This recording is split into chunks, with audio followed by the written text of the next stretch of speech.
This is Tirkane sweat house. It's very difficult to date these things. They were in use right through the Middle Ages, right up until the 19th century. And every parish in Ireland would have had something like this. The idea being, this one here is a little house built into the bank, made out of corbelled stone, dry stone structure.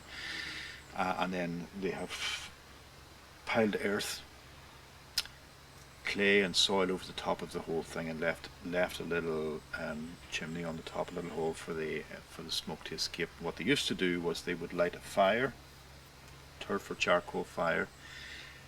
When the stones would have been well heated on the inside, they'd taken the fire out, and they would have sprayed some water on the stones to create a very, very humid environment. Closed up the door and closed up the chimney, and the patients would have been inside for whatever, half an hour, say, and then the patients could be taken outside. There's a small plunge pool here and a little stream going by, so they could have been they could have had a soak then and then been taken home and wrapped up, put to bed. So it was really useful for rheumatism, arthritis, pains in the joints, and people also used it then for fevers, high fevers and things like that.